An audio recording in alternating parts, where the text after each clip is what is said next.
Bueno, las clases no sé cómo hacen, yo las quedan a disposición de que manejan ustedes.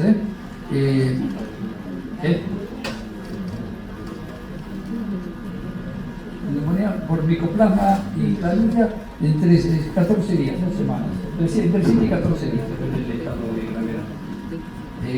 Bien, las otras neumonías que tenemos que hablar y que nos vamos a encontrar, por ahí las vamos a ver menos los que no hacen terapia intensiva, pero siempre es bueno tenerlas en cuenta. La neumonía nosocomial, que es aquella que se produce por lo menos 48 horas después del ingreso. Que puede ingresar un paciente y le diagnostica una neumonía, pero por ahí era previa de la comunidad. Casi todo lo estudiado, el grupo de más estudiados en la neumonía asociada al respirador, de los pacientes que estuvieron ventilados. La neumonía asociada al respirador constituye el 80% de las neumonías hospitalarias, es la más frecuente en terapia intensiva, una de las causas más frecuentes de indicación de antibióticos. Se calcula que el 10% de los pacientes hoy internados hoy en terapia intensiva, el 10% tiene una neumonía y una mortalidad atribuida que puede llegar hasta el 30%. El riesgo aumenta cuanto más días tenemos al paciente en terapia intensiva y el costo asociado es realmente muy elevado, puede variar por países, pero es realmente muy alto. Las podemos dividir en precoz y tardía. La precoz, entre los 4 primeros días del respirador. Por el respirador del lunes, si desarrolla una neumonía antes del jueves, es una neumonía precoz. La tardía es un poquito después. También considerar aquellos esto en principio para evaluar la primera, precoz y tardía, cuáles son los gérmenes. Las precoces puede ser un neumococo, puede ser un hemófilos, no tengo que pensar en si las multiresistentes. En las tardías sí. Por supuesto, alterar aunque sea precoz, si tiene estos antecedentes de infección previa, uso de antibióticos previos, factores asociados a factores de riesgo, asociados a la actividad de la salud, ahí sí, sea precoz, bien pensar probablemente al ser intrahospitalaria o multiresistente. Las tasas, ¿cómo se calculan las tasas de neumonías? Que como cualquier infección intrahospitalaria, hacemos casos por cada 1000 días de respirador. Cuando yo hago el seguimiento del control de infecciones de mi hospital, llevo a estas cifras. Cuento cuántos días tuve de respirador en mi unidad y veo la cantidad de casos y lo llevo a mí. Y de ahí se establecen las tasas de respirador. Estas son las tasas que tienen distintas publicaciones, promedio 18 casos por cada 1000 días de respiración, acá en este caso en Estados Unidos, de 2, 10, 10.6, eso varía. Es importante que sepamos la tasa de nuestro hospital. Nuestro hospital tiene que, el equipo de control tiene que dar a conocer estas tasas para que todos sepamos cómo estamos y sepamos si empeoramos o mejoramos. Es importante eso. En Argentina la tasa es 16 casos por cada 1000 días de respirador. Y bueno, establecida por el programa VIDA. El programa VIDA del Ministerio de Salud y engloba varios hospitales que reportan justamente a este programa sus datos y de ahí sacamos las cifras, que es importante que las conozcamos. ¿De dónde viene? Puede ser una fuente exógena o una fuente endógena, fuera del paciente o de su raíz, su región glótica o del estómago. Microbiología, ¿cuáles son los gérmenes que tenemos? Va a variar. Va a variar según el centro, no en todos los lugares es igual. Esto es la del programa VIDA, justamente la última publicada. Prácticamente 15% se reparte en Pseudomonas, Klebsiella, Acinetobacter y Staph. Les vuelvo a decir, esto es global. En mi hospital, por ejemplo, en Muniz, nosotros teníamos Staphylococcus durante muchos años era el 20%, 25% de las neumonías intrahospitalarias por Staphylococcus. En los últimos años no, era menos del 5%. Por lo tanto, ¿por qué es importante esto? Porque es un empírico. Cuando yo trato a un paciente con neumonía que no puedo tardar mucho tiempo ni puedo fiar del tratamiento empírico inicial, del tema empírico inicial, ya en los últimos años no tenía sentido poner la medicina, porque el desafío era menos del 10%, además de la toxicidad renal y todas las cosas. Y viceversa, cubrir mejor las pacientes negativas, como se probó en la Klebsiella, con el tema de antibióticos, que hoy cada día son más problemáticas las coberturas.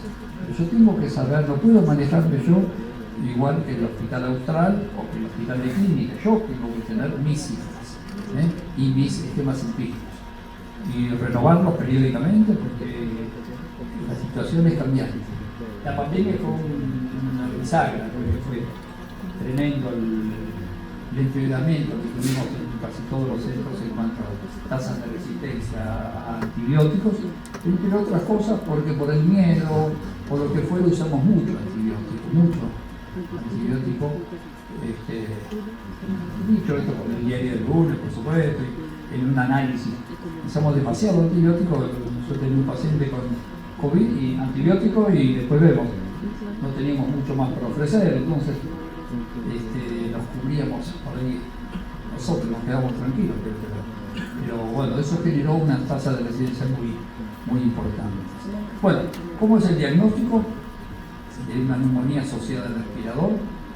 Es importante poder tener un diagnóstico etiológico, porque si yo empiezo a usar antibióticos muy pesados, que se les ocurra, mucha toxicidad renal algunos, otros con un esquema, con un espectro muy amplio, yo sé, una vez que tenga el rescate, si logro tenerlo, voy a poder desescalonar y eso me va a facilitar el buen uso de los antibióticos, reducir lo más que pueda la duración del tratamiento, y poder desescalonar y tal vez pasar la vía oral o antibióticos más sencillos. Para el diagnóstico, igual que con el resto de las infecciones, tenemos una estrategia clínica y una estrategia bacteriológica. Hay un score, el CEPIS, Clinical Pulmonary Infection Score, para ver si este paciente tiene una neumonía. En la práctica, algunos estudios ya avalaron esto con una buena sensibilidad, poniendo un puntaje según las secreciones de los infiltrados. No sé qué tanto se usa en general. Yo prefiero usar estos criterios que son casi tan viejos como yo, que son los criterios de Johansson del año 82, que son en un paciente con respirador que tenga cambios radiológicos y 2 de 3, fiebre, secreciones purulentas o leucocitosis. Por ahí hay que pensar en la sospecha de neumonía. Buscar el germen, sea con lavado o con cultivo de secreciones, y establecer el tratamiento. Estos son los diagnósticos diferenciales, por supuesto, los múltiples de hipertensión, un embolismo, una peritacea, una aspiración química, hemorragia pulmonar, etcétera. De todos modos, la cantidad de estudios, muy pocas veces, no todos tienen una alta tasa de rescate. Se dice que el 50% de las neumonías solamente se puede identificar de la gente que lo. Pero vuelvo a decir, más allá de que yo pueda rescatar el organismo, es importante que la terapia inicial sea adecuada. Si yo me equivoco en la terapia inicial, puedo cambiar a los 2 o 3 días cuando tenga el cultivo, pero la mortalidad tal vez no la pueda volver atrás. Además tenemos que tener en cuenta que un paciente que tiene una neumonía es un paciente de terapia intensiva, que posiblemente tenga una farmacocinética y farmacodinamia diferente, porque puede tener una permeabilidad cardiovascular de función múltiple de órganos, polifarmacia. Entonces en alguna situación tendré que aumentar dosis, en otras situaciones tendré que reducirlas. Es complejo el paciente crítico que tiene fallo renal, posiblemente tenga que reducir la dosis, pero no los primeros días, porque a veces hay una hiperactividad renal o una tasa de hiperfiltración. Así que tengo que tener en cuenta que las dosis de los antibióticos van a ser siempre altas, y tener en cuenta los periodos de interdosis, la situación farmacocinética y farmacodinámica de las betalactámicos, que no tienen efecto posterior a su descenso en la concentración, entonces a veces conviene y está recomendado en el OPNEM, en hipertazo, administrarlo en periodos prolongados, en infusión continua, en infusión prolongada de 3 a 4 horas, eso ha mejorado. Así que, y la duración de la terapia, ¿cuánto tiempo nos da? Antiguamente hacíamos 2 semanas, hoy día muchos estudios han demostrado que con 1 semana es suficiente, sin perjuicio en la evolución y con beneficios de las tasas de resistencia. Así que hoy día la recomendación en general es utilizar 1 semana. Estos son los antibióticos más recientes que tenemos disponibles, el clozapazolactam, básicamente para Pseudomonas, ceftazidima amivactam, uno de las estrellas hoy en día, es un inhibidor de beta-lactamasa, amivactam, activo contra aquellas cepas productoras de KPC. Imipenem relevotán, que es muy parecido al anterior. Y la ceftarolina es una cefalosporina de quinta generación.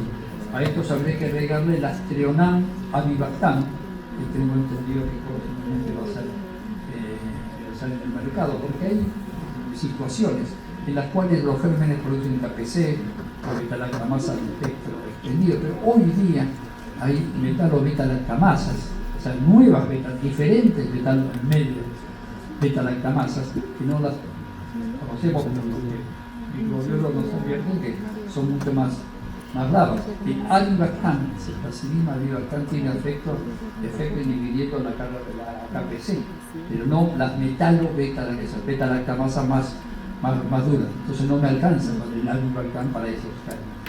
Y muchos centros seguramente tengan estas bacterias. Hoy día hay más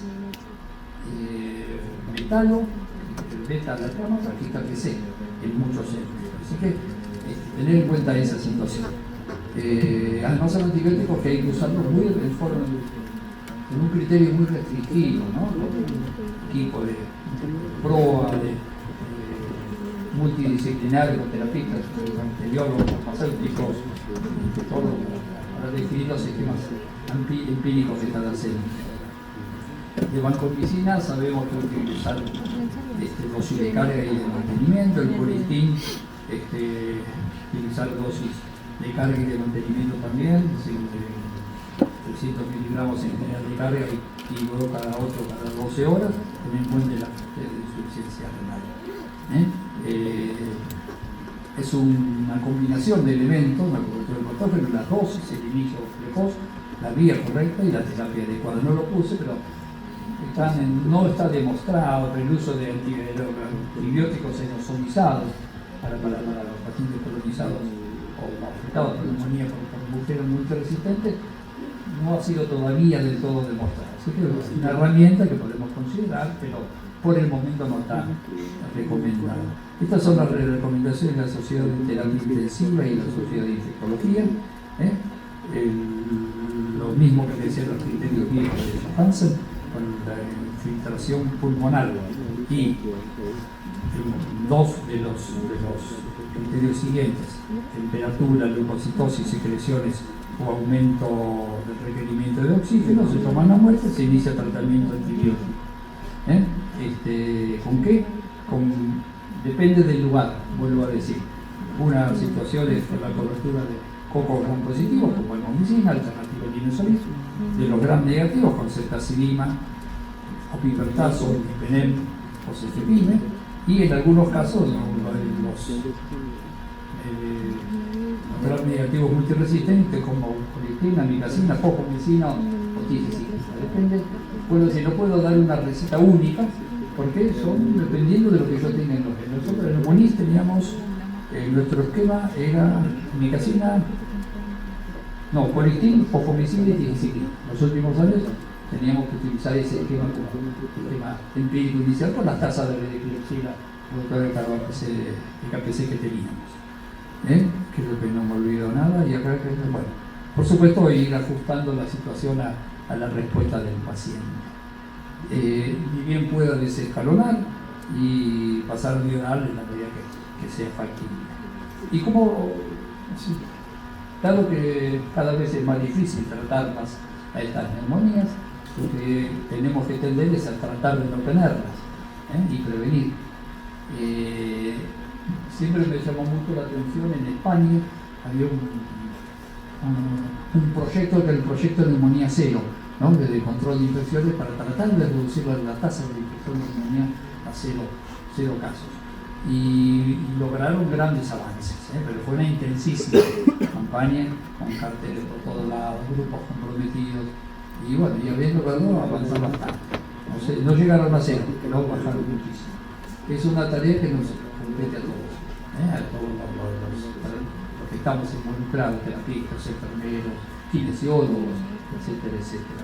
Bueno, estas son las distintas medidas que se pueden recomendar. Algunas han sido catalogadas como evidencia de grado 1, otras de grado 2 y otras de grado 3. Básicamente no hay una, pero hay que usar varias, los llamados paquetes de medidas o bundles, ¿no?